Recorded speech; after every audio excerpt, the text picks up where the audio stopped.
নাহমাদুহু ওয়া নুসাল্লি ওয়া নুসাল্লিমু আলা রাসূলিহিল কারীম, আম্মা বাদ।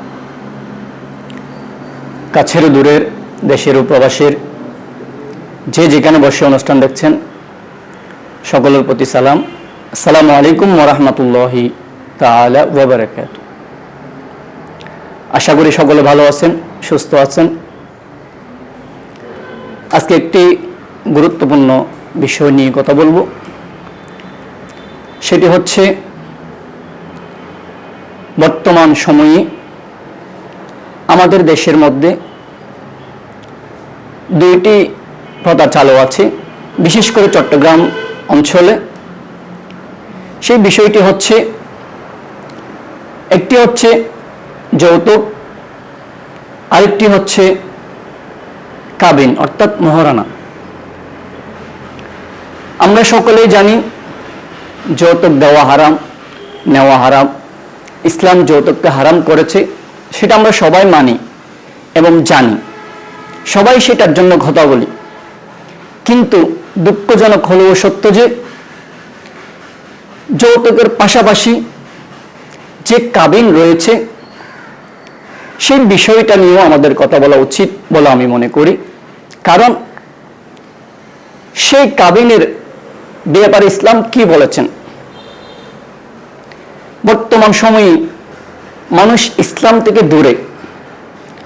মানুষ চিন্তা করে অমুকের মেয়েকে কত লক্ষ টাকা কাবিন দিয়েছে, তার চেয়ে আমার মেয়েকে আরো বেশি দিতে হবে। মানে প্রতিযোগিতামূলক নেমে গেছে, যার কারণে বিয়েকে কঠিন করেছে। বিবাহ থেকে অনেক যুবক দূরে যাচ্ছে। কাবিন হলো আসলে কেন দেওয়া হচ্ছে? কাবিন দেওয়া হচ্ছে এই জন্য, ইসলাম মেয়েদেরকে সম্মান দিয়েছে, সেই সম্মানের একটি অংশ হচ্ছে কাবিন। এখন আমরা আমাদের সমাজে যে বিবাহ হচ্ছে, সেখানে যারা গার্জিয়ান অর্থাৎ সমাজের যারা প্রতিনিধি, তারা একটা ধার্য করে দেয় কাবিন 10 লক্ষ, 15 লক্ষ, 20 লক্ষ, এমনকি এমন বিবাহ হচ্ছে 1 কোটি পর্যন্ত কাবিন দিচ্ছে।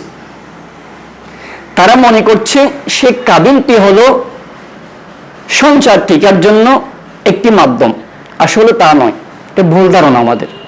আপনি দেখেন, সে 1 কোটি টাকা, 50 লক্ষ টাকা কাবিন দেওয়ার পরেও সংসার ভেঙে যাচ্ছে। কেন? তারা আল্লাহর উপরে যে আস্থা রাখার কথা ছিল, সেটা বাদ দিয়ে কাবিনের উপরে আস্থা রাখতেছে। আবার অনেকেই মনে করে সেই কাবিনের টাকাগুলো অন্য লিখতেছে, এগুলো আদায় করতে হয় না। ইসলাম বলে সে কাবিনের টাকাগুলো অবশ্যই আদায় করতে হবে, সেটি মেয়ের হক। কোন স্বামী যদি সে কাবিন আদায় না করে, তাহলে সে গুনাহগার হবে। তার সাথে যারা সে কাবিনে সহযোগিতা করেছে এত লক্ষ টাকা দেওয়ার জন্য, সে যদি আদায় না করে, তারাও গুনাহগার হবে। ইসলাম বলছে তুমি কাবিন এভাবে ধার্য করো, ছেলের কি আছে, ছেলের সামর্থ্য অনুযায়ী তার কাবিন নির্ধারণ করো, সেটা বিবেচনা করে কাবিন ধরো। এখন আমরা সেটা না করে